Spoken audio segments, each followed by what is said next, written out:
បាទសួស្តីបងប្អូនទាំងគ្នាថ្ងៃនេះខ្ញុំនឹងបង្ហាញបងប្អូនអំពីរបៀបនៃការ remove ស្នាមចមឬក៏មុននៅលើមុខ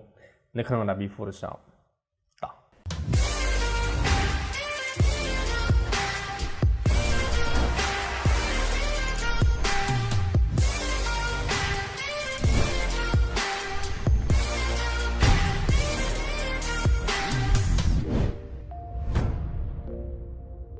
អូខេអញ្ចឹងដើម្បី remove ស្នាមឬក៏មុននៅលើមុខគឺយើងអាចប្រើ tool 2ដើម្បីក្នុងការ remove ទី1គឺ stop healing brush tool ហើយទី2គឺ healing brush tool អញ្ចឹង tool ទាំងពីរនេះគឺមិនត្រឹមតែអាចជួយនៅក្នុងការ remove ស្នាមឬក៏មុននៅលើមុខបានទេប៉ុន្តែវាអាចជួយបិទនៅរូបភាពណាមួយដែលមានលក្ខណៈជាស្នាមរហែកបានទៀតផងអូខេអញ្ចឹងឲ្យខាត់ពេលយើងជួបនៅក្នុង Photoshop របស់គ្នាអូខេអញ្ចឹងយើងចូលនៅក្នុងកម្មវិធី Photoshop របស់យើងហើយបន្ទាប់មកយើងចូលមកកន្លែងនេះមកយើងនឹងឃើញពាក្យ stop healing brush tool ជាមួយនឹង healing brush tool ឬក៏បងប្អូនអាចចុច shortcut អក្សរ J ក៏បានអូខេបន្ទាប់មកtool ទាំងពីរហ្នឹងវាមានលក្ខណៈប្រើខុសគ្នាតិចតួចណាអញ្ចឹងខ្ញុំសូមបញ្យល់ជាមួយនឹង stop healing brush tool មុននៅខាងលើនេះគឺជា option របស់វាហើយខាងកន្លោននេះគឺវាមានពាក្យ size មានពាក្យ hardness ជាមួយនឹង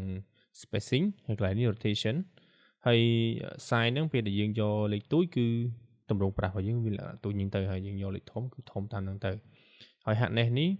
ខ្ញុំសូម recommend បងប្អូនទាំងគ្នាប្រើ100ទៅហើយជាមួយនឹង spacing ប្រើជាមួយនឹងលេខ1ហ្នឹងទៅអូខេហើយ blend mode នេះកន្លែង mode នេះយើងយក normal ហើយកន្លែងនេះយើងត្រូវតែយកពាក្យ content away អូខេបន្ទាប់មកពេលដែលយើងកំណត់បានប៉ុណ្ណឹងមកហើយយើងអាច remove នឹងបើremove ស្នាមជ័រនឹងបានហើយអូខេអញ្ចឹងយើងមុននឹង remove យើងសូមបង្កើត layer មួយសិនចុច control J អញ្ចឹងយើងបង្កើត layer ហ្នឹងយើងដើម្បីថាតើពេលដែលយើងមុនយើង edit ជាមួយនឹងក្រោយដែលយើង edit ហ្នឹងវាមានលក្ខណៈខុសគ្នាដូចម្ដេចអូខេអញ្ចឹងខ្ញុំចាប់ផ្ដើម remove វាអូខេខ្ញុំចុច R ហើយខ្ញុំ zoom វាតិចឲ្យជាប់ហើយ scroll មកទៅដើម្បី zoom អញ្ចឹងខ្ញុំចុចលើវាមួយមកអូខេចុចនៅកន្លែងនេះខ្ញុំចង់ remove ហ្នឹងអូខេអញ្ចឹងវានឹងបាត់នេះអញ្ចឹងកន្លែងណាដែលបងប្អូនចង់ remove បងប្អូនចុចកន្លែងហ្នឹងទៅវានឹងបាត់ស្នាមហើយអូខេយ៉ានេះទម្លាក់សាយបន្តិចអូខេកន្លែងនេះមានស្នាមខ្មៅចុចលើវាទៅវានឹងបាត់អូខេ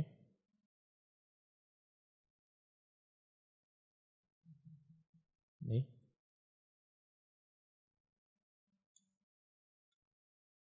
យ៉ា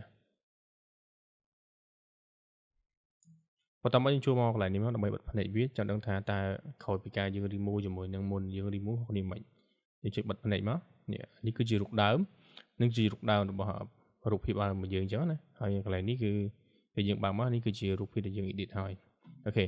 បន្ទាប់មកយើងចូលទៅក្នុង healing brush tool ម្ដង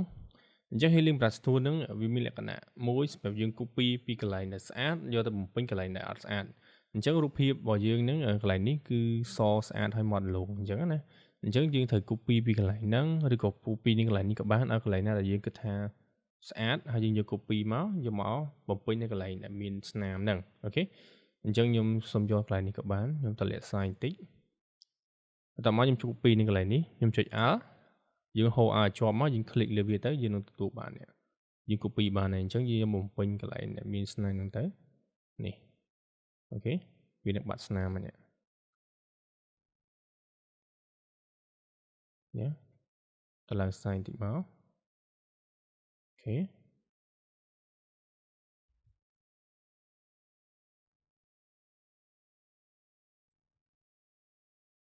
ថយសាយបន្តិច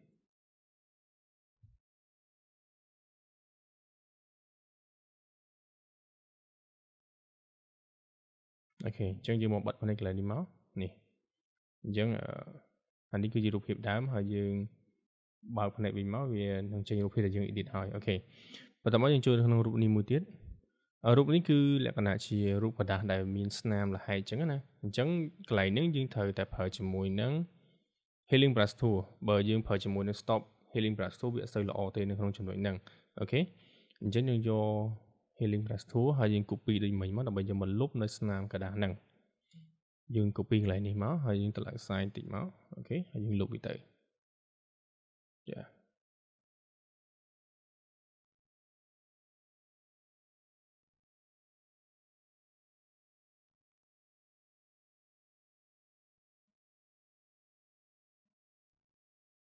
អូខេតឡើងសាយបន្តិច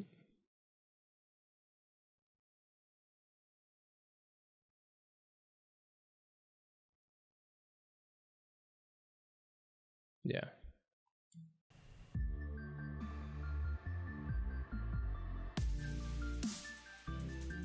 អូខេអញ្ចឹងយើងបានមកដល់ចំណុចបញ្ចប់នៃវីដេអូហើយបើសិនជាបងប្អូនបានទស្សនាវីដេអូមួយនេះ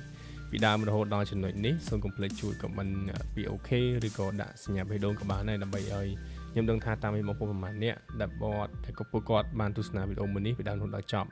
ហើយបើសិនជាបងប្អូនយល់ថាវីដេអូនេះមានប្រយោជន៍សូមកុំភ្លេចជួយ like ហើយ share ផងហើយកុំភ្លេច follow និង subscribe នៅ channel YouTube ដើម្បីទទួលបាននៅមេរៀនថ្មីជារៀងរាល់សប្តាហ៍ហើយបើសិនជាបងប្អូនមានចម្ងល់អីសូមកុំភ្លេចជួយសរសេរនៅសំណួរដាក់នៅខាងក្រោមវីដេអូខ្ញុំទៅតាមឡើងដល់ក្រុមបងប្អូនអរគ្នាបាទពីលាបងប្អូនអរគ្នាជួបគ្នានៅវីដេអូក្រោយ